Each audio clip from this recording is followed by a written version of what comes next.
good to go. Good morning, everybody. Welcome. Today is November 10th. Welcome to the Connecticut Paid Leave Board of Directors meeting. It is 9:03, and I'd like to call the meeting to order. Amber, can you kindly take attendance? Yes, thank you, Fran. Okay. At this time, Ava, Isha, Adrienne, and Britt Marie have not yet joined us. Michelle Gilman. No, I'm looking at Isha right here. She's Oh, here. great. So why don't we just go Isha through the Canada? attendance? Yeah, why don't we just go through the list and then we'll just mark it as we go, okay? Okay. All right, thank you. Ava Bermuda Zimmerman has not yet joined us. Isha Canada, Present. Adrienne Cochran,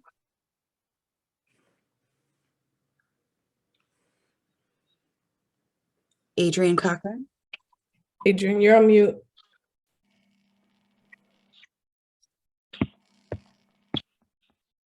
I'm here. thank you. Britt Marie Cole Johnson.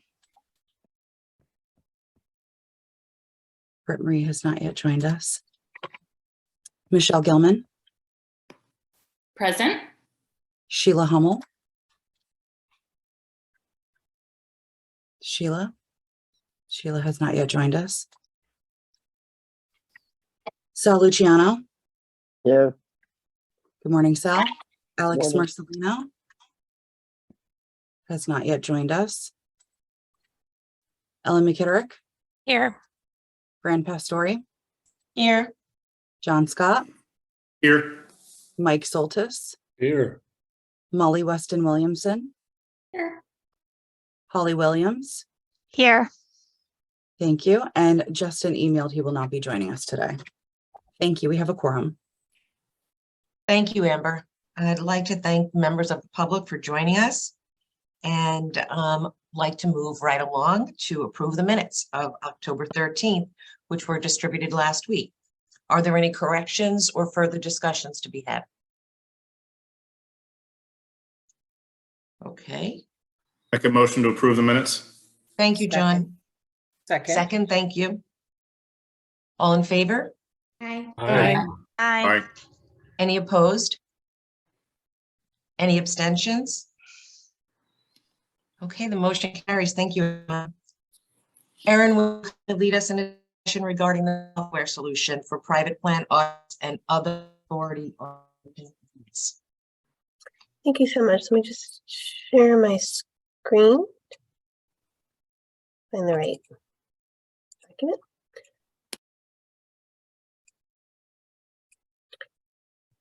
Nope, that's not the page I want to be on. Okay, so we have been working on developing a process for doing the private plan audits. In addition to that work, we've been working with finance, which has identified a need to have a solution that would enable them to communicate with entities from the outside world in a secure way, receive documents from them, and engage in that sort of transfer of documentation. So together we identified various needs that helped us refine our search for an IT solution, including primarily an important need to make sure that this is a secure process so that authorized individuals and only authorized individuals can receive the credentials to transfer and access the documents, and to make sure that the transmittal, storage, and disposal of any documents is done securely. The solution we've identified is in the cloud, and the process is all encrypted, so that works. We also wanted it to be efficient, so we can track everything in one place. We have various different audits on the private plan side, and again, finance has other needs. So we wanted to be able to have different types of processes happen, but also recognize that we may have multiple audits going on at the same time, and wanted to be able to track where everything stood and have that all be done in terms of the request for documents, the responses for documents, and any reports in one platform. And finally, we need it to be easy. We can't have something that is difficult for our private plan employers and other entities. When we ask them to respond to documents, we can't have it be so complicated that we need to do training. This is not something they necessarily want to do. So we want to make sure that it's something that they can do pretty quickly and easily. We also know that particularly for private plan documents, if we're going to be auditing claim files, those could be pretty voluminous. So we need to make sure we can receive those large documents without size limits. And we want it to be something that would enable us to collaborate inside the agency and between the agency and those that we're auditing or working with. So having identified what we need, we began the process of researching potential solutions and soliciting quotes. Thanks to Lori's hard work, she really did a great job trying to find entities that could achieve the goals we had. And we received demos and quotes from 4 providers. Our plan of operations requires us to get at least 3, but we got 4 because we really wanted to sort of find the best option for ourselves, which was somewhat tricky. It's not,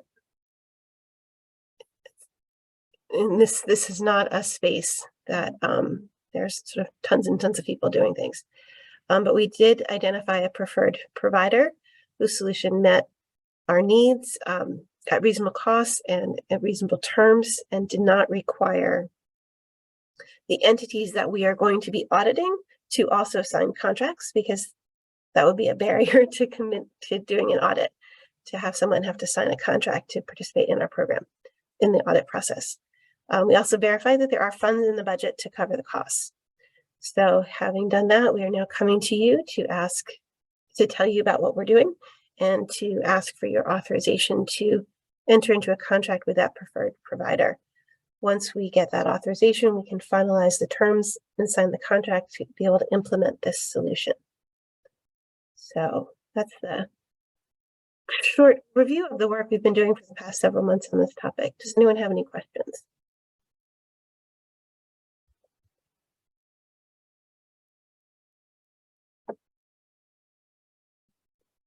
Okay, I'll stop sharing.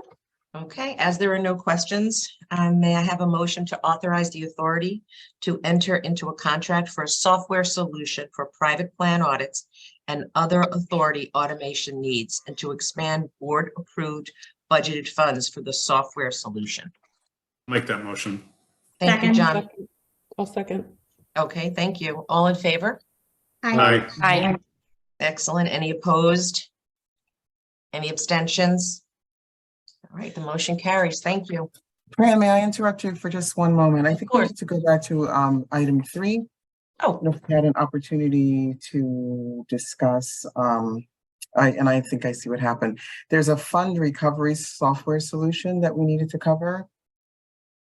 That might not be, I see exactly what happened. Okay. okay. So Fran, would you mind asking Aaron to go back and have that discussion about the fund recovery, which is different than the other thing, or is it, Yep. you're considering it the Freya, same? do you have Yeah. the revised, because that was an error. Fund Okay. recovery was the August discussion. And Okay. I think the revised agenda. Then So we do were I coming have the back wrong to that. agenda? No, No, I think you have the right one. You're agenda, good. Fran. You're Okay, good. You're good, Fran. So, Thank yeah. you. We're good. so we're Okay. good. We're good. All set. Thank you. All right, so we can move on to item 5, and that Yes, is we Dave. can. Thank you. Dave, would you please provide us with the proposed revisions to the finance and accounting policies?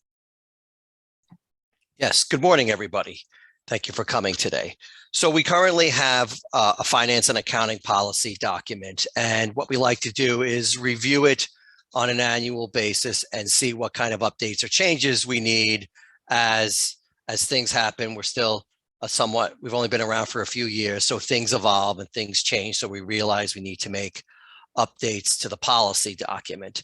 So that document was sent out to members of the board, and I just wanted to spend a few minutes highlighting what the significant changes were for everybody. So I'm going to share my screen.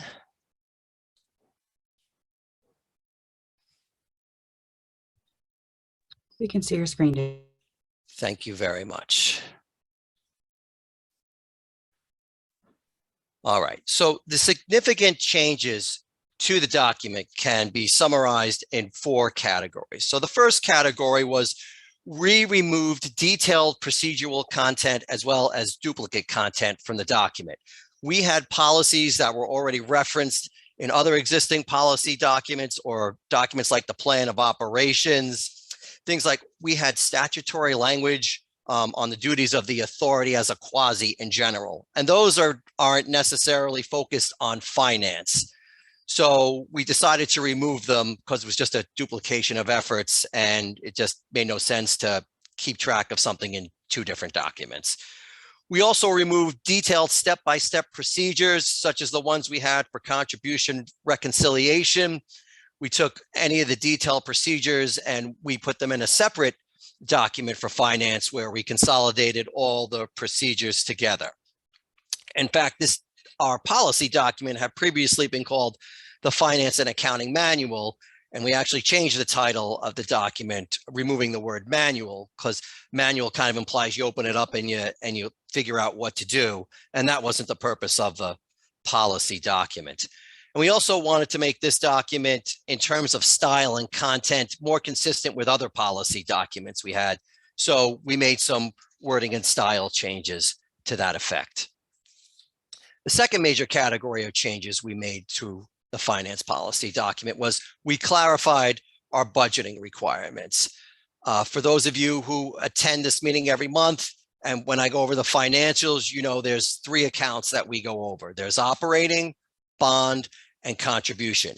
And we just wanted to make that clear in the policy document that that's what we're talking about when we discuss the annual operating budget.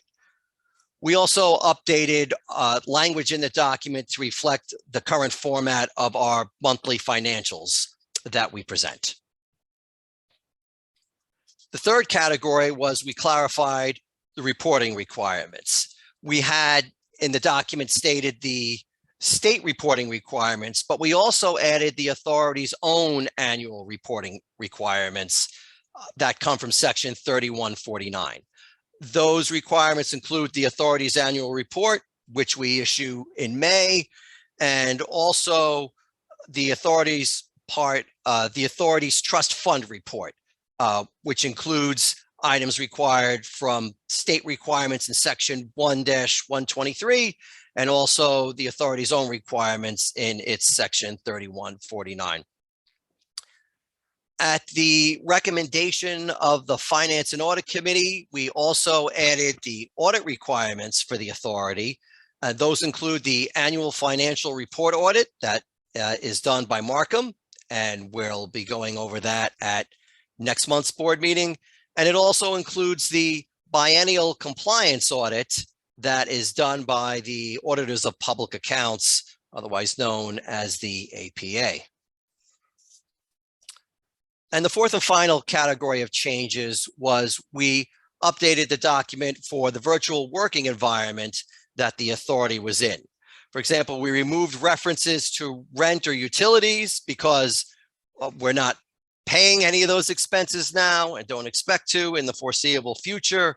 We also removed references to physical checks because we don't have any physical checks on site or on inventory or on anyone's remote site for that matter.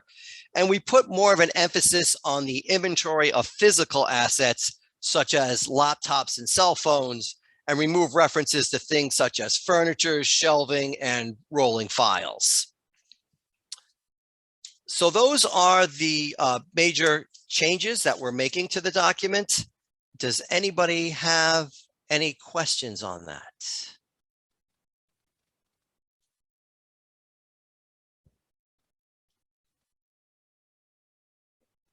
Okay, very efficient processes. May I have a motion to authorize the authority staff to post the revised financial and accounting policies for public comment? So moved, Sal Luciano. Thank you, Sal. A second? Second, Holly Williams. Thanks, Holly. All in favor? Aye. Any opposed? Any abstentions? Okay, the motion carries. Thank you, everyone. Erin, you're next. Will you provide an update on the policy revisions posted for public comment? You received copies, every one of these policies with board materials. And as a reminder, these policies are the bylaws and the plan of operations. Okay. Okay, I'm gonna go Erin? ahead and share my screen again. And find the slide. Okay, so there we go. The changes to the bylaws can really be summarized in 4 parts. The first was just really technical to kind of conform to our practice, where we refer to the Connecticut Paid Family and Medical Leave Insurance Authority as the CTP Leave Authority and the authority. Secondly, we want to clarify attendance requirements. This happens in 2 parts. First, to recognize that committee membership is a really important feature of being a director, and a lot of really important work gets done at those committees. So we wanted to be very explicit that attending committee meetings is part of the attendance requirements. And so failure to attend those could count toward your attendance requirements for purposes of the statute, which says if you fail to attend a certain number of meetings of the board, you may be deemed to resign. And then, because our whole purpose in life is to recognize and support workers and individuals as they go through, life and deal with various issues like illness and family, we do not want our absence attendance policy to ignore FMLA or Connecticut Family Violence Leave. So we want to just be really explicit that if a reason that a board member is absent from any meeting of any committee or board meeting, that if the reason is because they have a serious health condition, or they are bonding with a newborn, or caring for a family member, or dealing with qualifying exigency leave or family violence leave, that we would obviously not count that toward the attendance. Third, this really is just a efficiency issue. We wanted the CEO to have the ability to delegate signature authority to staff instead of always requiring a board vote authorizing such delegation. This is really consistent with what commissioners and state agencies can do. And so it just sort of simplifies life if she can do that. And finally, when we created the bylaws in the very beginning, the Public Act had not yet been engrossed. So we had all these references to the Public Act, but it's better practice to reference the statutory citation. So we've done that. On the plan of operations, it is even more technical. We changed the references from PFMLIA to the authority, since we don't use the PFMLIA acronym anymore. And we also cleaned up the references to the trust fund, both with regard to references to the Public Act and to the PFMLIA acronym. Does anyone have any questions about these proposed changes?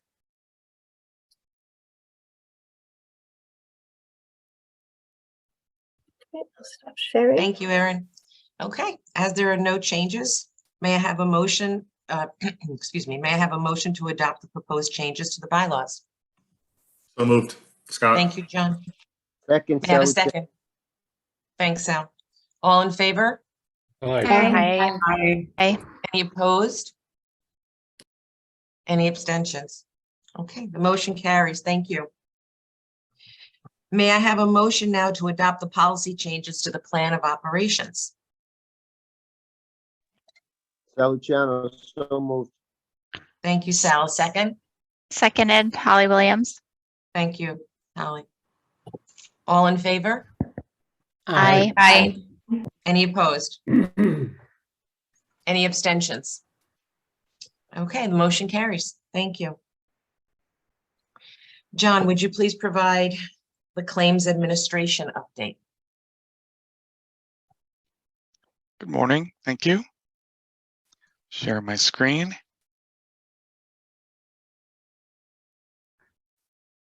We can see your screen, John. Okay, thank you. Okay, claims presentation for November 10th.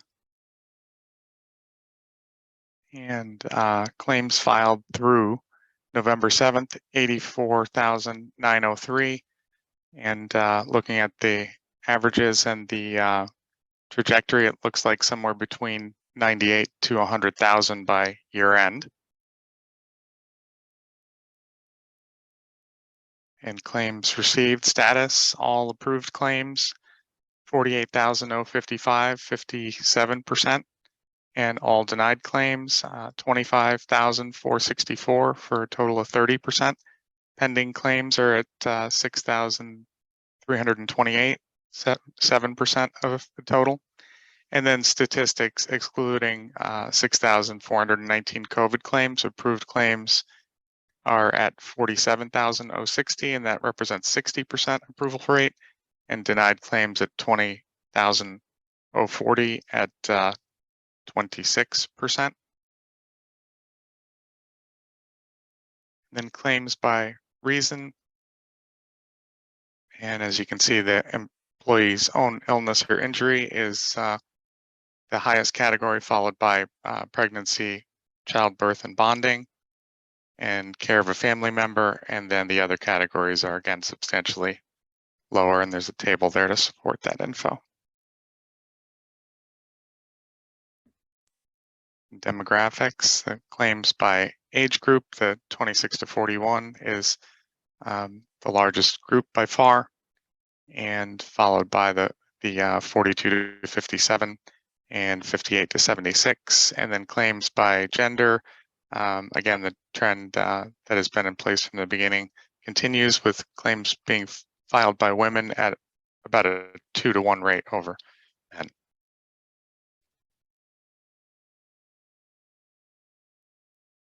And claims by age group and leave reason. And again, the 26 to 41 age group here is the largest contingent. You can see that broken out by own injury, illness, caregiver, bonding, pregnancy, and childbirth. And then the 42 to 57 is the second largest category, followed by 58 to 76. And leave reasons by gender. So broken out by own injury, illness, and pregnancy, childbirth, caregiver, and bonding.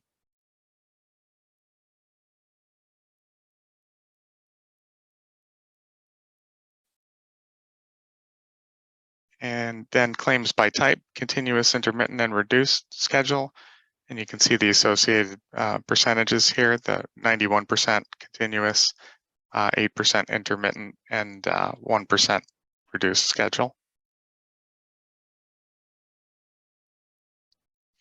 And then the top 10 towns by utilization, been a little bit of movement here, but not much. And again, a mix of urban, suburban, and rural towns in the top 10, and the claims per 10,000 residents, and that is data through the end of October. And then a graphical representation of that map that Jacqueline put together. Thanks, Jacqueline. Show the density of filing in the various towns here in Connecticut. Yes. Would you mind going back to the slide right before this? I think people just need a little Sure. bit more time to take the numbers. Oh, sure. in. Okay. Sorry. Used to being very efficient, and I appreciate that. There are a lot of numbers on this slide. There are a lot of numbers on here. I just heard Mike just have a reaction to it. I don't know if anybody else had any thoughts. Sorry, about Mike. this. It's okay. Okay. All right. Thanks. I think we can go to the next. Sure. I appreciate that. Sure. And then again, taking a look at the map that shows the density of filing, and there's a legend on the right-hand side, and you still have this outlier here in Canaan with the extremely high density of filing, and we're still wondering a little bit about how and why that is, but it is what it is. So that's what the data shows. And then approvals, looking at percentages on approvals, largest category there is employee-owned illness at almost 43%, followed by bonding at 29% and pregnancy at 18%, and then care of a family member. And then the approvals by type here as well. 95% being continuous, and then the average duration of claims as well as of 10/29. And this is the claims customer care center data, and this shows the volume of calls, total calls, the percent answered in 30-second and the percent abandoned. So again, they've been maintaining the calls answered within that 30-second window at an 85% rate. And volume of calls has ticked down a bit from August to September and October. And we think that certainly some of the reason for that is the improved response time for customers, both in answering calls and in answering messages in the portal. Been providing some data on that, and the trends are much better than they have been in the past with regard to the timing, response time. And then we also have the hold time and handle times on those calls trending from April through October.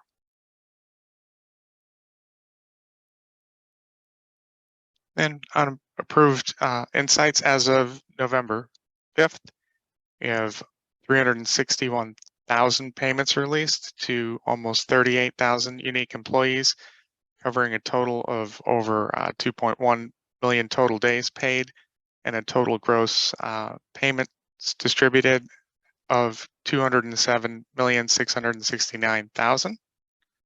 And again, payment type has remained consistent, as has the daily average. And that concludes the claims presentation. Any questions? John, I have to admit, this is like my favorite presentation. I love the data. Thank you so much. You're welcome. And I am so curious about Canaan. Like, I'm so curious. Thank you. That was excellent. Does Thank you. anybody have any questions? Any insights that you would like to share or talk about? Okay, thank you so much, Okay, John. Thank you. I'll stop sharing. Jessica and Jacqueline, would you please provide the website project outreach, engagement, and legislative updates? Thank you. Good morning, everyone. Let's get the screen share going. And okay. So first on the program metric updates, this is as of November 8th. Our business registration number is at 141,667 businesses. That was an increase of 1,891 this month.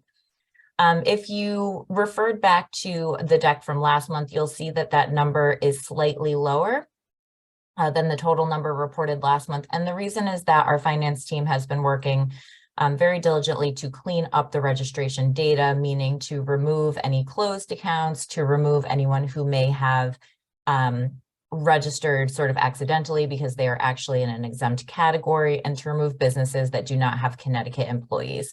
So we feel this is a very accurate number of the total number of businesses registered. We have 733 third-party administrators registered, and contributions are at 726,924,444 received or in transit. On the private plan side, we have 620 approved private plans, which represents an increase of 13 effective January 1st of 2023, with 567 being fully insured and 53 being self-insured. That covers approximately 42,700 workers, and that is based on DOL data from Q2 of this year, which shows an increase of just over 1,000 workers from Q2 of 2021. On the Contact Us inquiries front from our partners at United Way, we currently have 240 open Contact Us inquiries. There are 226 new ones that were created in the past month. 299 were closed in the past month, and that brings the total since September of 2020 to over 44,000 Contact Us inquiries. And then our internal team of small business support and benefits team advisors currently have 62 open cases, with 52 new ones created in the past month and 67 closed in the past month, and their total is just over 2,400 since January of this year. And lastly, the approximate number of workers covered by the Connecticut Paid Leave Program is 1.6 million. That is also using DOL data from Q2 of this year and shows an increase of approximately 65,000 from Q2 of last year. In terms of our portal updates, our production support work continues. We have project work underway, both for the fund recovery process and for claims data integration. And the project to redesign and replatform our consumer-facing website is well underway. Some of the work that's been completed is finalizing the user personas, goals, and journeys of the individuals using our website. We continue to work on content refinement, and our site navigation work is in progress. So that project is moving along nicely. Moving on to the outreach and engagement updates, a snapshot of our website statistics. You can see that there was another spike in terms of total page views in the month of October, which is to be expected. We always see that spike in the month where the grace period for the quarter contributions is. So January, April, September, January, April, the end of third quarter, September's would have been October. So that's why we see those spikes. In looking at the cumulative numbers for the year, we are over 705, almost 706,000 unique visitors have come to our site. They have done over 1.8 million sessions on our site with a total of 6.5 million page views. They're looking at an average of 3.4 pages every time they visit and spending just over 3 minutes on our site. So our website statistics remain strong.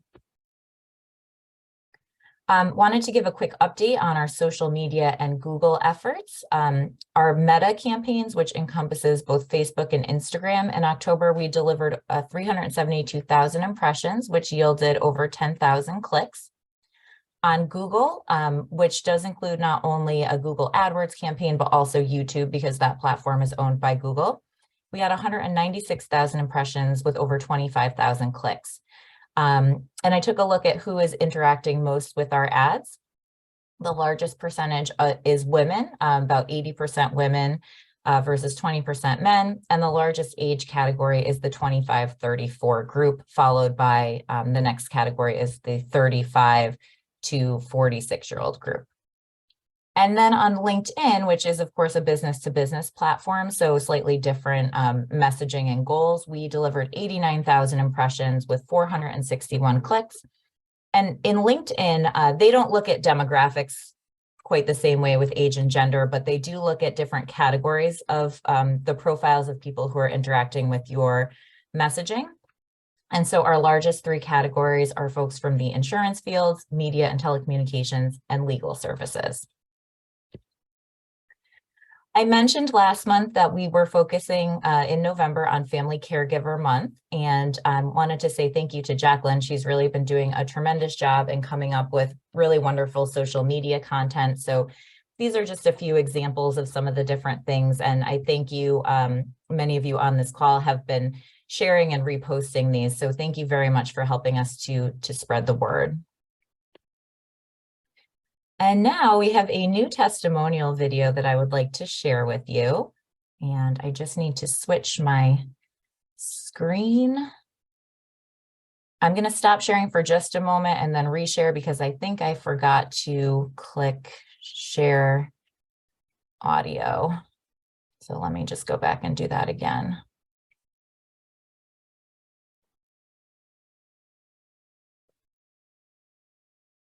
Okay.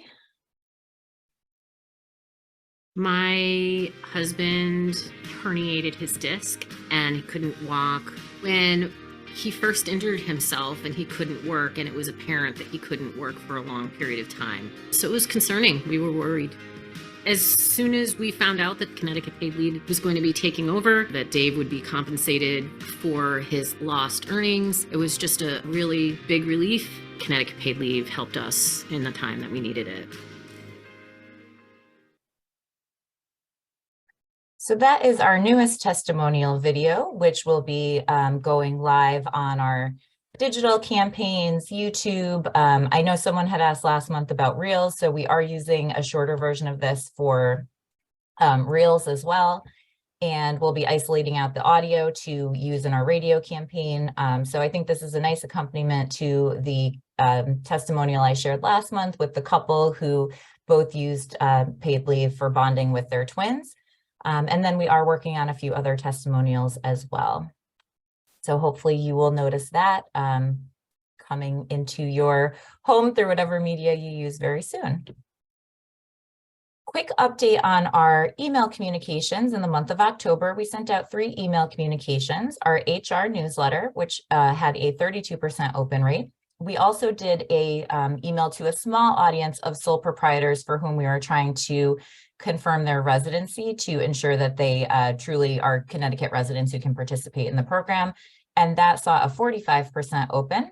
And then lastly, as you've heard me talk about, we have been doing some targeted outreach and coordination with the finance department to industries where we suspect there may be high earners who possibly would have over-contributed to the program. And this month we focused on accounting, finance, realtors, and that saw a 47% open rate. And lastly, before I turn it over to Jacqueline, Nancy continues her fantastic work with the podcast. So she released 2 in October, one entitled Surviving Domestic Violence and Learning to Fly. And the second released just last week, Breast Cancer and Beyond. And I'm very happy for her to announce that she has exceeded 1,000 downloads, which was a big milestone. So thank you all for your help in spreading the word on the podcast. That concludes my presentation. I am happy to answer any questions before I turn it over to Jacqueline. That was excellent, Jessica. Thank you so much. Great progress. And on the legislative front, there's not much to add. I think something happened a couple days ago in the state.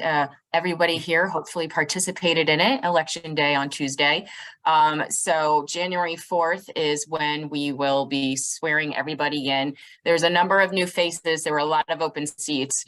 So we'll let things calm down, and then I'll start reaching out to people and network with them to let them know about paid leave and let them know we are here. I should probably let them get into office first, but I'm just excited to do that. So it's very exciting as well. And I just want to give a shout out to Ava, who ran an amazing race in the Northwest corner and is probably one of the best public servants that we have here in the state. So I just want to recognize her and thank her for always stepping up and leading. So thank you, Ava. And I don't know if anybody has any questions for me at all. Okay, thanks everybody. Thank you. I think the social media has been fantastic, and I'm doing everything that I can with my team to make sure that we're following you guys, and thank you so much for that really great outreach work. I think it's remarkable what we've been able to do. Anybody else have anything to add? Congratulations, Ava. Thank you. Okay, committee chairs, policy and personnel. Mike. Good morning. Our committee did not meet last week, so we have nothing to report. Okay, outreach and engagement. We did meet, but I think we just heard about all of the amazing outreach and engagement work Jessica's doing. So if there's no questions, I think that qualifies as our report. Agreed. Finance and audit. Yes, so we did meet last month. We've received the financial updates on the authority, including the proposed changes to the finance and accounting policies that were discussed. And Dave is going to walk us through the financial reports this month. Thank you, Holly. All right. Hello again, everybody.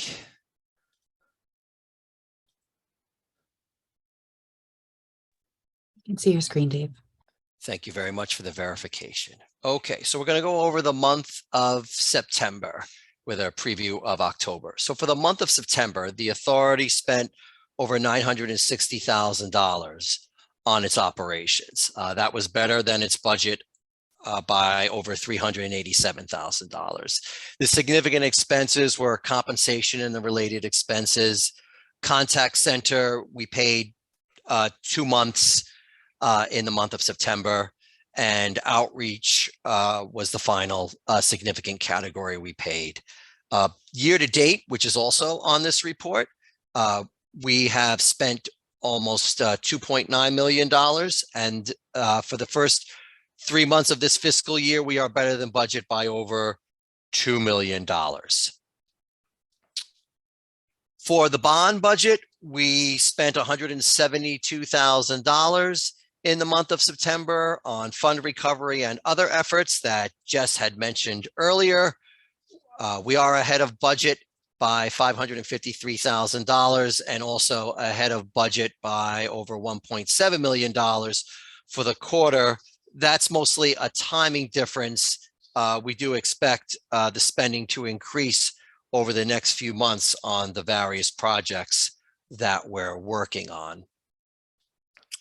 In terms of how we're doing compared to the amount that has been allocated by the state of $16 million, we have spent $11.4 million to date, with $4.6 million remaining and available to the authority. In terms of contribution activity for the month of September, we received $540,000 in contributions. That was less than what we budgeted by over $563,000. But that was more than offset by the investment income we earned in the month of September of $838,000. The rate that we've been earning on our short-term investment fund, or STIF account, has been increasing over the past few months. In September, it earned a rate of 2.5%, which was higher than what we budgeted, which was 0.1%, which is what we were earning at the time. The benefit activity was $28 million for the month of September. We paid out 5 weeks instead of 4 weeks. So normally it's been hovering around 22, 23. That's why it's a little higher this month, but still better than budget by $9 million, which is why overall the activity for the contribution fund was a decrease of $29 million, but was still better than budget by over $9.4 million. And for the first quarter, that trend is the same story. We've had a positive increase in the fund of $25 million, and that's better than what we budgeted by $35 million. Where does that leave the contribution fund? As of the end of September, we had $408 million in the fund available for benefits and other administrative expenses.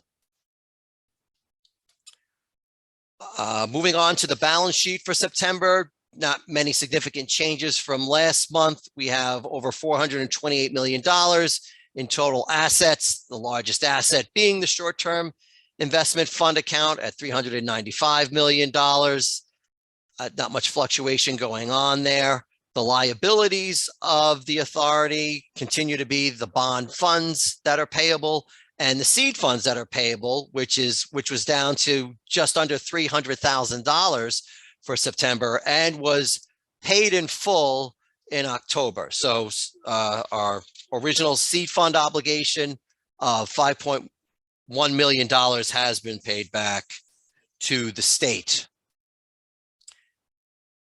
Preview of October, the authority spent $701,000 in operating expenses, the typical categories, no surprises there. Benefits paid, almost $22.5 million. That's been the approximate run rate. We pay about almost $5.7 million a week in benefits. That's been the trend for the last few months or so. Looking at the money that was coming in, October was the deadline for the third quarter, including their due September 30th. They have a grace period of a month in October. So of course, everybody pays in October, which is why we got $101.4 million in October. And that was the lion's share for the quarter. The quarter's contributions were $102.8 million, and that was 8% higher than the same period last year. Through the end of October, contributions were over $726 million. And again, the investment income was over $1 million this month. And the rate did go up again, was over 3% for what we earned during the month of October. That's a summary of our financial position. Does anybody have any questions?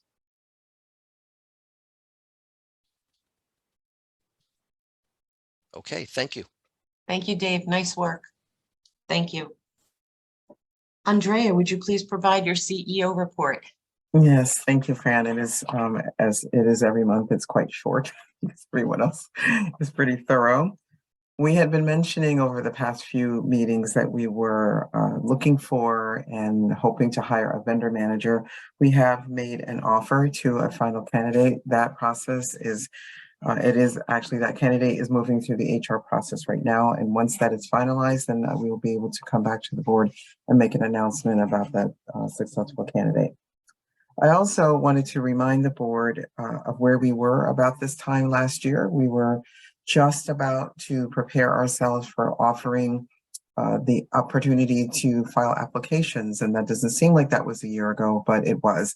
So December 1st, if you might recall, we opened up the application process, and I think we got 500 applications in a day. I think it actually ended up topping close to 1,000. And then in January, we will have been paying benefits for a year. So these are really significant milestones for an agency that had to stand itself up in the middle of a pandemic, right? And sort of do it remotely and all of the other challenges that we faced. So I really, and I'll do this again next month, I really wanted to thank every single board member for your commitment, your perseverance, your support, all of the things that you did to make these 2 milestones possible. And it could not have happened without you. So as you saw in Dave's report, I actually think it was John's report, we paid over $200 million in claims so far to close to 40,000 people. And we hear those stories every day, right? We hear the frustration of people who hope that the claims process works better, and we're working on that. But we also hear the stories of people who have had babies or had put off surgery and are finally able to have it, or they're able to take care of someone in their family that they otherwise would not have been able to were it not for the existence of this program. So I just wanted to thank you all for believing in what we're doing and believing we could do it. And we're excited to continue to just make it better for the people of the state of Connecticut. And that concludes my report, unless anyone has any questions for me.